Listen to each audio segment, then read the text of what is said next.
dhagaan Waaqayyo Abbaa kan Ilma Isaa kan Hafuura Qulqulluu Sadan Waaqayyo tokko lafa bakkaa mana isin jirtanitti hunduma keessaniif haa baay'atu. Boloota koo hafuuraa akkam jirtu nagaa keessanii? Nagaadha, galata Waaqayyo. Deebi'ee dhufeera. Macaafatu akkas jedha. Gaarummaa kootiinaan ofitti si dhiyeesse, amma immoo deebiseen si ijaara. Maal kootiin jedha? Gaarummaa kooti. Baay'ee keenya Waaqayyo kan ofitti nu siiqse gaarii taane otoo hin taane isa gaarii ta'e takka gaarummaa isaatti nu jaallate. Gaarummaa waan qabaannee miti, isa gaarii ta'e santu nu jaallate. Akka jedhu Ermiyaas boqonnaa 31 irra jira wanti nama dubbadhe. Ammas Waaqayyo fagoodhaa natti mul'ate, saba kanaan ani jaalala bara baraatiin si jaalladheera. Kanaafan gaarummaa kootiin ofitti si dhiyeesse. Ani deebisee sin ijaaratis jabaattee hin dhaabbatta. Gaarummaa kootiin inni jedhu kun kan namaa keessa hin jirtu jechuudha. Ani intinaafaa walitti dabalamee otoo hin taane gaarummaa kootiin jedha. Gaarii ta'e deebi'ee kan biraa kan hin taane Ilma Waaqayyo Yesuus duwwaadha. Egaa akka gaarummaa isaatti jiraanne fakkeenya 18-14 wajjin ilaalaa jirra. Yookaan barumsi keenya achirra jira. Yaadi namaa yeroo dhukkubaatti nama hirkisa. Yaadni yoo cabe garuu eenyutu fayyisuu danda'a? Mata duree jedhu yookaan kutaa jedhu dubbifnee mata duree hafuura fayyaa qabaachuu jedhu wajjin barachaa dhufneerra jechuudha. Egaa akka nutti fakkaatutti namooti baay'een hafuura fayyaa kan jedhan waan faarfataniif, waan lallabaniif, waan raajaniif, waan hafuura fayyaa qabanitti fakkaata. Namoota baay'een addunyaa keenyarra yookaan waldaa keessas ta'e ala amanaadha kan jedhamu, waggaa dheeraa mana Waaqayyoo keessa ture kan jedhame namooti baay'een maali rakkinni nama baay'ee yoo naan jettan hafuura fayyaa dhabu. Namni hafuurri isaa fayyaa mitaanaan macaafni akkas jedha. Kutaa tokko dubbiseen itti fuuna barsiisa keenya. Hafuura fayyaan egaa akka nuti fira Waaqayyoo ta'an nu godha. Namni hafuura fayyaa qabu fira Waaqayyoo ta'een walitti dhufeenya fayya buleessa ta'e Waaqayyoo wajjin qabaataa hin yeroo hundumaa Waaqayyoo wajjin wal argaa hin. Namni hafuurri isaa fayyaa hin taane immoo Waaqayyoo irratti gugungumsiisaa, Waaqayyoo irratti kakaasaa, du'a barbaada. Gaaddidduu du'a jala jiraata garuu du'uu immoo hin barbaadu jennee laallee darbine. Hafuura fayyaa qabaachuudhaaf maal gochuu qabna jenne? Tokkoffaan qalbii jijjiirachuu qabnaa jenne. Kutaa tokko dubbisa akkas jedha. Faarfannaa 103 akkana jedha. Waaqayyo ho'a qabeessa, araara qabeessa, aaritti suuta jedha. Gaarummaan isaas guddaadha. Hin kadhanna. Galanni siif haa ta'u. Bara baraan ulfaadhu. Dubbattu dubbii kee duukaa jirta. Ati jecha nama ijaaruuf biraa qabda. Kan kee mogolee naman buusu, mogolee laafiyyuu hin jabeessa. Sagalee kee ergi dhaloota kana jabeessi. Wanti dhaloota kana harkaa diddiigame dhugaa sagalee keetiitiin tooratta deebi'uuf. Waan miila dhabetti miila godhiif, waan fagaachuu dide fageessiif. Gaarummaa kee nutti agarsiisi. Nu wajjin hin ta'i. Nutti dubbadhu, nu barsiisi. Hafuurri kee inni qulqulluun ana miti kan barsiisu, ana miti kan hubachiisu. Hafuurri kee inni qulqulluun nu gidduu deddeebi'u. Hunduma gootaa ulfaadhu. Maqaa Yesuusiin ameen. Qalbii jijjiirachuu qabna egaa. Namni yaada garaasaa geeddarachuudhaa yoo baateedha macaan billaan Waaqayyoo hin qarama. Akka billaan Waaqayyoo sitti hin qaramneef amina godhaa kan jirtu amina keerraa deebitee Waaqa wajjin walii galuu qabda. Inni kun qalbii jijjiirachuu. Amma waan kana dhaga'uu hin barbaadu namni baay'een garbeelumaan Mikaa'el of seeninsaa Waaqarraa gadi hin buune silayyuu. Achii gadi hin buune nu nama fooniiti. Namoota hafuuraa yoo taane iyyuu nu hafuura miti. Yakkina guyyaadhaa gara guyyaatti wanta balleessinu baay'ee qabna. Kanaaf qalbii jijjiirachuu qabna. Karaa keenya isa jal'aarraa deebi'uu qabna. Akkatti hin fagaannu. Hin fagaattata akkatti waliin dhaatuma deemtoota hin fagaattu akkatti. Amma raajota keenya Waaqayyumti namsee dhumaa maara galgaa'ota keenya Iyyiidhuma rocorroca kecha dhaqxee raaree keessa waan margite borcituun si dabarseera Waaqayyoodha. Hin darbitu du'atti moo jireenyatti darbita sila ta'e. Ati immoo waan keessa jirtu beekta silama lameen halleluyyaa Waaqayyoon argeera itta.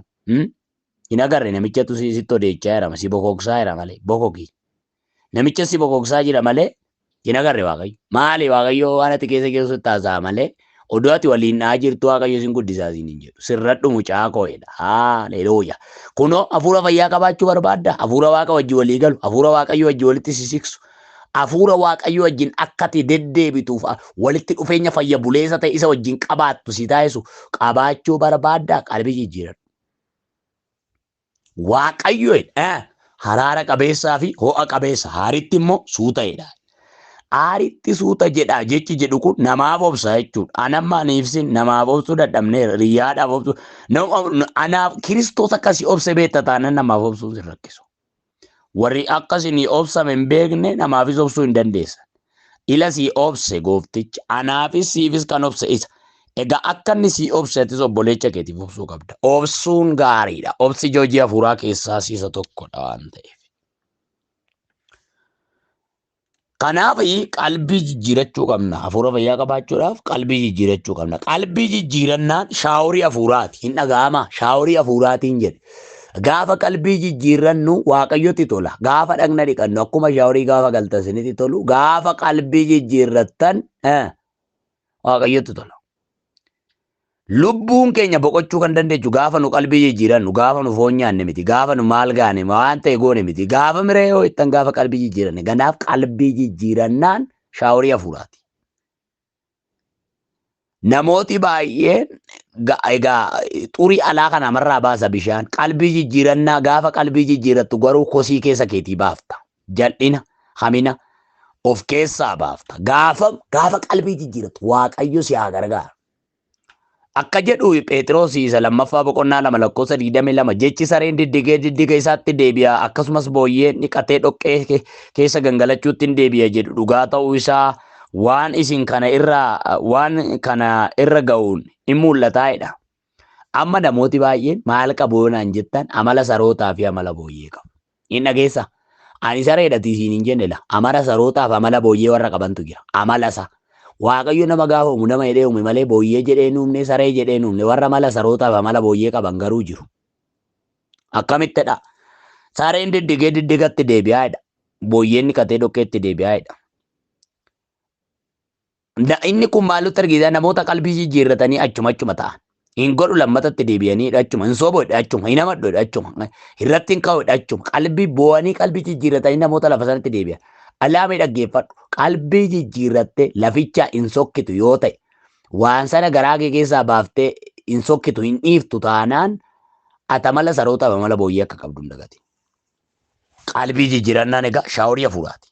Gaafa qalbii jijjiirattu Waaqayyotti tola. Namoonni baay'een amala qalbii jijjiirannaa qabu malee jireenya qalbii jijjiirannaa hin qaban. Waaqayyo immoo amala qalbii jijjiirannaa odoo hin taane jireenya qalbii jijjiirannaa barbaada dhala namaarra. Anarraa sirra.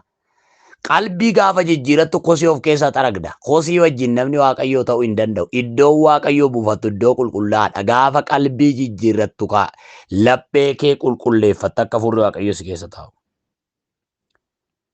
Kanaaf qalbii jijjiirannaan amala miti. Warra akka amalaatti lakkaa'uftan. Namni qalbii gaafa jijjiirratu kosii of keessaa xaraga. Namni daddarba isaatti akka deebi'ee hin yaadatamne godhameef haa gammaduudha. Faarfannaa 32:1. Qalbii gaafa jijjiirannu egaa wanti hunduu gaafasi kan wal nuu qabatu kan wal nuu qixxaatus gaafasi. Amma namoonni baay'een maa akkana taate maa guddachuu dadhabdee maa darbuu dadhabdee jettanii gaafattanii akkan naan jedhe raajii Waaqayyoo sirratti hojjetame naan jedhe maalii naan jedhe itti fuula ciqinee tokko si gadheerechite araarri siif haa ta'u dhugaa Waaqa. Ani immoo wanti itti sitti mure isa machooftuu si macheessitu keessaan qabu. Ila dhaggeeffadhu sitti isin hojjennee maal isin hojjennee situ karaarra hin jirre cubbuu borcaa hirtaa kanumaaf guddina kana si dhoowe maa inni otoo ittanii gaafattama namoota baay'een irratti hojjetanii miqqanyaadha jedhu. Sirratti hojjechuu miti situ ofirratti hojjete akkamitti cubbuu hojjetta. Yoo tokko sobdaniituma waan matee hin fafakkeeffatina namni keenya dhugaasaa himuun barbaadu maal godharee fafakkeessaa kana jaalata. Fafakkeessaa kana laarra diddibaa kana. Waan ofii keetii karaarraa kaattee si harkaa taphalaa ishee tonkaa inni hojjetanii harkaa taphalaa ishee yoo jette sobaa adii sobaa hirta beeki. Maal godhaa jirtati karaa akkamiirras deemaa jirta gargara baafadhu intina. Kanaaf guddina kan dhoowwe maali dhaloonaan jettan kunoo sinittan himaa jira laa cubbuudha. Cubbuudhaan jedhe. Dhukkuba manni yaalaa namaa hin argine ba'aa ulfaata ba'aa nami namarraa fuudhuu hin dandeenye cubbuun ba'aadha ba'aa kana kan namarraa buusuu danda'u ilma Waaqayyoo Yesuus duwwaadha. Namni irra daddarba isaa dhokfatu hin hiiqu namni irra daddarba isaa himatu himachuu duwwaa miti dhiisu araara argataa jedha fakkeenya 28 boqonnaa 28 lakkoofsa 13 irra. Araara argataa jedha waan sana kan dhiisu itti deddeebituu mi achuma kan achumee kana miti achuma kan ta'e miti maal kan godhu kan dhiisu. Yoon dhiiftu ta'e rakkisaadha. Akka egaa itti yaadi kun olaa macaafni akka jedha tamma tonkaa hidhat jechuu dandeecha natti hojjetan caashii koo kutan maalii koo kutan rifeensa koo maal godhan jechuu dandeessa. Waama barbaadde jedhati kun olaa waan macaafni jedhuun sitti maa jalala. Maaltu guddinsi dhoobe beektaa cubbuu. Akka milkoofne kan nu godhes cubbuu. Homaa miti nama waaqni kaase dankaan dura goree karaan dhaabu maaltu karaa nu dhaabaa irree cubbuu. Cubbuudha. Daawit akkan jedhe yaa Waaqayyoodha faarfannaa 51 lakkoofsa 10 garaa qulqullaa'aa naa uumedha. Garaa waan hundaan bitamne kana la amma kan keenya aminaafis toleedha jallinaaf hundumee kana hundumaa tole jennee akkamitti waaqaa ta'an. Garaa waan hundumaaf tole jedhu Waaqayyoof ta'uu hin danda'u. Waan hundumaaf tole jechas Waaqayyoofan jiraadhaa jira jechuun dhugaa ta'uu hin danda'u. Ilaa waan tokko yaada garaan keessa waan meeqaa bulaa jira. Isa si waame Kiristoos bulaa jirtu moo waama karaarraa kan waama sinitti dhufte waama akkasumaanii kan waama koshkoshee kanaaf tole jechaa jira garaan keessa. Gargar baafadha. Garaa qulqullaa'aan aminaan bitamu garaa qulqullaa'aan jallinaan baatu. Amma namoonni baay'een garaan koo qulqullaa'aadhaa heduu kosii baatanii deemu jallina haminni kan eenyuti. Jallinni kan eenyuti hamiin kan eenyuti jibbi kan eenyuti. Kana hundumaa baatanii deemu. Garuu maal jedhu immoo garaan koo qulqullaa'aadhaa. Jijjedheessa. Jijjedhe. Waaqayyoo warra garaa qulqullaa'aa barbaada. Namni Waaqayyoon arguu hin barbaanne hin jiru. Waaqayyoon arguu barbaadda taanaan garaa qulqullaa'aa qabaadhu. Garasitti garanatti olii gadi hin fiigin. Hafuurri qulqulluunis warri hafuura fayyaa qabanii Waaqayyoo wajjin wal argu silayyuu. Warra garaa qulqullaa'aati isaa waan ta'eef. Kanaaf hafuura fayyaa qabaachuudhaaf qalbii jijjiirachuun nutti jira.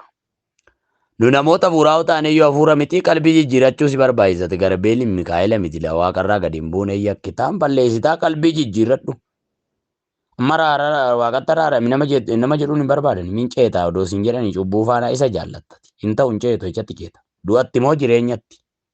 Gatiin cubbuu du'a jedhama caafni du'uudha. Du'uutti deemta.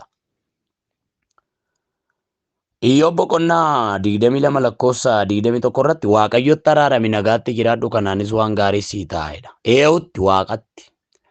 Namni waaqa wajjin waliin lolaa karaa Waaqayyoo dhiisee karaa mataa isaarra gaafa deemu waaqa wajjin fira ta'aa jira otoo hin taane diina ta'aa jira. Waaqa wajjin walii galaa jira otoo hin taane waaqa wajjin wal lolaa jira. Karaa mataa keerra gaafa shubbisuu jalqabdu waaqa wajjin wal lolta. Kanaaf egaa maal gochuu qabna ree hafuura fayyaa qabaachuudha tokkoffaan qalbii jijjiirachuu qabna. Karaa dura irra deemtu irra deebi'uu qabda. Jal'ina dura gootu gochuu dhiisuu qabda. Amma karaa keessa sirreeffachuu qabda. 2. Hafuura fayyaa qabaachuudhaan maal gochuu qabna? Lammaffaan jaalalaan deddeebi'uu. Gooftaan kennaa amma namoonni baay'een kennaa fayyisuu kennaa raajuu kennaa maalii ani hin barbaanne hin jiru na dibii. Waan hundumaaf egaa jaalalli bu'uura. Waan hundumaa qabaannee jaalala yoo qabaachuudhaa baanne wanti nuti qabnu sun hundumtuu duwwaa akka ta'e Phaawulos ergaasaa Qorontoos duraa boqonnaa 13 irratti gaarii godhee lafa nuuqa. Namni tokko jaalalli afaaniin miti kan ibsamu gochaadhaan. Ani kan sitti maa jiru jaalalli isinitti maa jiru isa lisilli qirsii labbee keessa wal baaftanii nama daa'e tanii shaashii mataa jala dhattanii torbee lamaa fi bo'aa istoorii keessa irratti waa gadhiistan isa miti. Sammaa warri isaa wal focofocaa jirtan ganaa wal focofocanii ganaa wal boochiftu. Ilaa jala keenya ishii libbi qirsii mi kanan isinitti maa jiru. Isa sii kufeera, sii du'eera, sii falatameera. Maal sii godha hoo maal sii godha falatamee bageetaa bahe ofuun fayyisu kun maal sii godha. Namicha ofii hin taane akkamisii ta'a? Maal akkamitti ta'a? Ofuun oolchu namicha akkamisi oolcha? Siifan du'a jedhama siifan du'a. Maal duutuu maal laagoota Yesuus takkaan haa du'eera. Siifan du'a namicha jedhu dhaq bashitaa si qabeedhaan bashitanyaadhaan hin ta'u hafuurri isaa fayyaa miti nama akkasii. Agaa hafuurri fayyaa waan hin taaneef jaalala sirrii isa hafuurri isa macaafni qulqulluun jedhu miti kan isaan beekan jal'aa. Agatee yaatiin tinaatiin libbii kirtii labbee keessa gadi baasti. Booddee deebitee immoo yaa carraa koonuun jetti faarfannaa nurratti baafti. Michuu lafoonaa kophaatti hafeetasitu achiina kaaseetti. Yesuus obdaa dura nama wajjin turte maal? Faarfannaan isa namarratti hundaa'anii baasan odoo hin taane kennaadha. Hafuuraan kan namaa kennamu. Kanaaf jara keenya ani isinitti maaru jaalalaan deddeebi'uu jenne hafuura fayyaa qabaachuudhaaf wanti lammaffaan nuti gochuu qabnu jaalalaan deddeebi'uudha. Jaalalli danda'aadha. Obboleessa keetiif danda'uu qabda. Obboleettii keetiif danda'uu qabda. Jaalala deddeebi'uu hoggaan jedhu hunduma jaalladhu jechuun amma tokko tokko ombulaansuma dubartootaa ta'anii agalgaa'onni as keessa jiranis. Bagan jedhe maal lagoota. Ombulaansidhuma ta'anii yeroo amma laalee oduu haadha manaa qabanii hin qabu jedhu. Afaan guuttateetuma hin qabudha namsee isaa maaru du'eera namatti hin boo'iniif malee. Argaan oola. Hirradhaa os irrattan. Akkatti hin fagaannu. Akkatti saba tsiyooniin hin geenyu ofii keenya iyyuu tsiyoon hin geenyu. Hin dhumna. Sirrachuun gaariidha. Hin qabu jedhu. Tanaan dhageetti fuudhedhaan tanaanitti fuudhedhaan tana maalikaa ombulaansuma dubartootaa ta'anii bageetaa bayi. Kun amma namichi akkasii godhu kun 5 2 3 4 walirratti waan jedhu Waaqayyo baay'ina haadha manaatiin yookiin baay'ina riyyaatti nama eebbisu hin machaa'ina machoottota. Baay'ina kanaan nama eebbisu Waaqayyo baay'ina ayyaanaan nama eebbisa malee baay'ina niitii baay'ina haadha manaatiin nama eebbisu hin machaa'ina.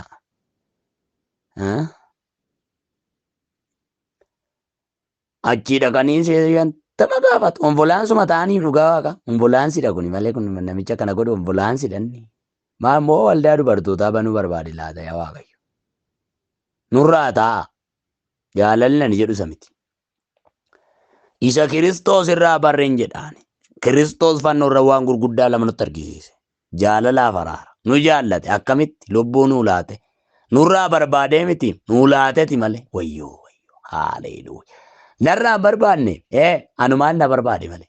Yes. Ilaamee dhaggeeffadhu. Jaalalli Kiristoos nu jaallate jaalala agaappeeti. Jaalala agaappee jechuun jaalala akkasumatti waa malee sababa malee jaalata. Akkasitti kan nu jaallate Yesuus. Jaalala agaappee kan namni tokko nama tokko jaallachuu hin danda'u. Eenyu jaallachuu hin danda'u. Yesuus qofatu nu jaallate. Galanni isaa baatu. Macaafni qulqulluun kennaa fayyisuu bira ga'uudhaaf dhamaa hin jedhu. Maal jedharee jaalala bira ga'uudhaaf dhamaa jedha. Qorontoos isa duraa boqonnaa 14:1. Maal bira? Jaalala bira. Jaalala qabda taana hundumaa qabda. Waaqayyo ofiidhuma isaa maa'in jaalala. Ergaa Yohaannis isa duraa boqonnaa 4:8. Waaqayyo maa'idha jaalala. Jaalala eenyurraa barra? Yesuus irraa. Isentinaa libbi qirsii ergu abbaan intinaa biyya boqoqsumi. Isami tokko tokko naanna nyaachisoodha. Qaraxxaftee nyaatta sobda. Soba. Sagalee kee dhaga'uu baadhee natti hin toluti malee jiraachuu hin danda'udha. Akkamitti jiraate yoo dura? Dura akkamitti jiraate odoo hin bariin? Hin sobaan bashitanyaadhaan akkasii dhaqi mana yaalaa jedhiin. Hin sobu. Na si malee jiraachuu hin danda'u jedha taanaan kun dhukkuba dhaqi mana yaalaa jedhiin. Maaliif? Otoo hin beekin duras jiraateeran soba. Jiraateera dura akkamitti jiraatere? Namsee isaa maaruka. Kanaaf jaalala bira ga'uudhaaf dhamaa'edha. Jaalala yoo qabaanne Kiristoos nu keessa nus Kiristoos keessa jiraanna. Ergaa Yohaannis isa duraa boqonnaa 4:16 Waaqayyoon keessa Waaqayyoonis nu keessa ta'uusaa kan barru yoo maal ta'e yoo naan jetta yoo baay'ee faarfanne yoo baay'ee lallabne doon taane yoo jaalala qabaanne. Waaqayyo hafuura kana nuuf habaayisu amiin jedha. Wangeela Yohaannis boqonnaa 13:35 irratti walii keessan jaalladhaa jedhe gooftaan kanaan bartoota koo ta'uun keessan hin beekamaa jedhe. Bartuun gooftaa jibbaa naminaan jal'inaan beekama doon taane jaalalaan amma nu warra nu jaallata warra harka nu cabacabaniif harka cabacabne taan immoo awwaaluu barbaanna. Warra ganda awwaaltayin awwaalamtu isinis. warri nama salphiftanii salphattu isinis hin haftu isattiin namaa safarte kana laa gadhiitamee ittiin sii safarama moosi siriitti guutame. Waan godhaa jirtutti yaadatuma godhi. Hin beektu waan galfattu. Wanta namarratti goote sin hanqatu dhugaa rabbi. Kurraajii mitan malaa sittan himaa jira. Jaalala yoo wal jaalladhaa jedhe kanaan namoonni bartoota koo akka taatan maal godhe hin beeku. Bartuun gooftaa jibbaan hin beekamu. Tokko jaallatee tokko hin jibbu. Bartuun gooftaa nama hundumaa wal qixa laala. Akka Kiristoos hunduma keenyaan jaalala tokkoon nu jaallate fannootti ol bahee hunduma keenyaaf lubbuu laate bartuun ni sirriin jaalala sirrii yookaan nama hundumaa jaallata. Nama wal hin caalchisu. Wal caalchisuun isa bira hin jiru. Akka jedhu wangeela Yohaannis 13 boqonnaa 13 lakkoofsa 35 jaalala yoo waliif qabaattan kanaan namoonni hundinuu akkasiin bartoota koo taatan hin beeku. Bartuun gooftaa egaa jibbaan hin beekamu maa hidhaarree yoo naan jettan jaalalaan jaalala yoo qabdu ta'e Kiristoos hin beektu. Kiristoos keessa jiraachuu kan danda'u yoo jaalala qabaatte. Jaalalli isaaf haa ta'u. Jaalalli meeshaa hafuuraa isa guddaadha. Jibbi immoo meeshaa seexanaa isa guddaadha. Kan baattee akka deemaa jirtu kaasi beeka. Jibba baattee deemta taanaan meeshaa seexanaan dugda of kutaa jirta baattee jaalala baattee deemta taanaan meeshaa hafuuraa isa guddaadha. Isa sadaffaa yookaan isa dhuma. Hafuura fayyaa qabaachuudhaaf maal gochuu qabna kan jedhu amanamummaa. Amanamummaan bifa fannoo qaba. Lafa kamitti bakka kamitti Waaqayyo dhala namaarraa wanti barbaaduuf dhoobatu yoo jiraate amanamummaadha. Daani'eel faan waan baay'ee nama jaabu. Daani'eel boqonnaa ja'a dhaqxanii gaafa laaltan lakkoofsa afur Daani'eel nama amanamaa ture jedha. Maali? Nama amanamaa. Waan hojjetutti nama amanamaa, waan godhutti nama amanamaa, gooftaadhaafis nama amanamaa. Amma baay'een keenya waaqaan miti nama wajjin jiraannuuf amanamuu dadhabne. Hiriyaashiif kan hin amanamne, ollaaf kan hin amanamne, firaaf kan hin amanamne, maatiif kan hin amanamne. Amanamummaa warra gatantu baay'ata bara keenya. Ilaa dhaggeeffadhu amanamummaa gatteetta taanaan immoo salphatteetta. Akka jedhu macaafni qulqulluun amanamummaan sirraa hin fagaatiin jedha. Maaliin amanamu? Lallabi jedhaa jiru raajummaan jedhaa maal jedhare amanamummaan sirraa hin fagaatiin jedha. Haalelooyaa.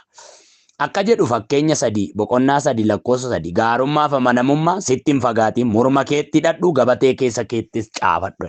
Maaliin maal gaarummaaf amanamummaa.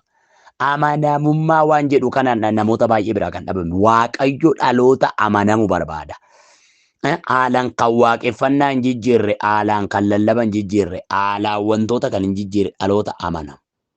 Yoo hin amanamta taate Waaqayyo si barbaada. Dhaloota hin amanamne Waaqayyo iddoo aarsaatti hin kennu. Hin amanamtu taanaan baay'ee rakkisaa. Daani'eel irratti jarri karaa barbaaddatan boqonnaa 6 lakkoofsa 4 gaafa dhaqxanii ilaaltan Daani'eel nama amanamaa turedha. Wanti inni irraa kaate yookiin balleesse hin argamnedha. Maal turedha? Amanamaa. Amanamummaan gonfoo keeti. Haleluuyaa. Amanamummaan gonfoo keeti. Amanamummaan bifa fannoo qaba. Amanamummaan bifa fannoo qaba. Namaaf nama gidduutti, namaaf waaqa gidduutti barbaachisa. Amanamummaan. Amma nuun namaaf amanamaa hin jirru akkamitti waaqa amanamna? Nama safuunii isaa argituuf amanamummaa hin qabdu taanaan Waaqayyoof amanama halleluuyaa jetta yoo ta'e soobdan ta'u. Namaaf kan hin amanamne akkamitti Waaqayyoof amanamuu dandeessa? Nama argiteefuu nama namne gooftaan akka jedhe namni obboleessa isaa hin jaallanne obboleessa isaa isa bira jiru kan hin jaallatin ana hafuura akkamitti na jaallachuu danda'a jedhe. Kanaaf obboleessa kee jaallachuu qabda. Kanaaf amanamummaan bifa fannoo qaba.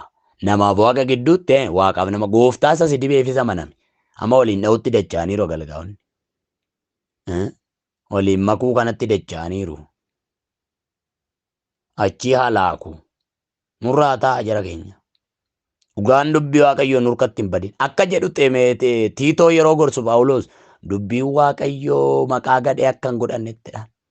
Har'a maqaa gadhee kan dubbii Waaqayyootti godhaa jiru eenyuun hoon jettan numa tajaajiltoota. Numan jedhe warra furri isaanii fayyaa hin taane yookiin gaafa warra furri isaanii fayyaa hin ta'in tokkoffaan hin jilbiifatu achumaan rafu. Isin immoo maalitti raftanii beektu miti? Hin bariisiftuu iyyuu isin. Jilbiifatanii waan jedhaffaa wallaalu. Maaliif akkas ta'a beektaa? Amma yeroo tokko tokko namoonni akka jedhu baay'ina hojiiti. Maal hojii guyyaa guutuurra oolanii akka du'aatti kan kadhatan namoota meeqa? Maal taa'arre hafuuratu fayyaa miti. Hin kadhatu hin fudhatan, hin barbaadu hin argatan. Isa dhumaa hin hawwuu biran ga'an warri kun warra furri isaanii fayyaa hin taane. Warra furri isaanii fayyaa hin taane hin jilbiifatu achumaan rafu. Lammaffaa in kadhatuun fudhatan. Sadaffaa in barbaaduun argatan. Afuraffaa hin hawwuu biran ga'an. Yaaqoob boqonnaa 4:2 dubbifadhaa. Biran ga'an maaliif? Yaada hamaadhaan kadhatu yoo kadhatanis. Fedha isaanii ittiin ba'uudha. Kajeellaa fedha isaanii foon isaanii ittiin ba'uudhaaf kadhatu. Kana waan inni waa oolchu. Kanaaf hafuura fayyaa qabaachuudhaaf maal gochuu qabna? Egaa mata duree darbeerraa sagalee irratti gadi qabame kanarraa waan baay'ee warri dhaggeeffattan waa hubattee abdadha. Warri michuu Feesbuukii fi Tiktookiin ta'ii warri yeroo qabda warri dhaggeeffattan. Kun immoo magalteetti maqaa jira malee hin jiran. Hafuura fayyaa qabaachuudhaaf tokkoffaan qalbii jijjiirachuu qabna. Lammaffaan jaalalaan deddeebi'uu qabna. Sadaffaan amanamummaa qabaachuu qabna. Warra hafuurri isaanii fayyaa hin taane hin jilbiifatu achumaan rafuu hin kadhatu hin fudhatanii hin barbaadu hin argatanii hin hawwuu biran ga'an. Warra akkamii? Warra hafuurri isaanii fayyaa hin taane har'aa kaasee hafuurri kee haa fayyu. Asuma irratti kadhanna Waaqayyoon. Hafuurri fayyaan mana yaalaatti hin fayyu. Hafuurri dhukkubsataan situ fayyisa. Gaafa taraara namaa gootu, gaafa namni qalbii jijjiiratu, gaafa namni jaalalaan deddeebi'uu jalqabu, gaafa namni amanamummaadhaan deddeebi'u. Gaafas hafuura namaatu fayya. Maqaan Yesuusin hafuurri keenya haa fayyu. Yaa Waaqayyo nu faarfachuun faarfannaan keenya hiika kan dhabe, lallabi keenya hiika kan dhabe, wanti nuti goonu hiika kan dhabe hafuura keenyatu fayyaa miti. Hafuura keenya fayyisi. Hafuura saba kanaa, hafuura dhaloota kanaa, hafuura yaa Waaqayyo hojjettoota kee warra dhiiraa dubaraa fayyisi. Gaarummaa kee nutti agarsiisi. Kan nuun morman daaraa ta'ani ayyaana caalu nuu dabali. Ogummaaf hubannaa nuu kenni. Bara dhuftu iddoodhaan nun dhabin. Gaarummaa faraarri kee nurraa hin fagaatin. Guyyaa rakkinaa dhaloota kanaa mirmataa gaafa hundumaati ati galanni siif haa ta'u. Ilaa yaa Waaqayyo qalbii jijjiirachuu akka dandeenyu, araarri nuuf haa baay'atu, jaalalaan deddeebi'uu akka dandeenyu, jaalala sin nu barsiisee nu gargaara. Yaa Waaqayyo nama wajjin jiraannuufis isa ayyaana nuu kenneefis amanamuu akka dandeenyu nu gargaara. Ayyaanni kee nuuf haa baay'atu.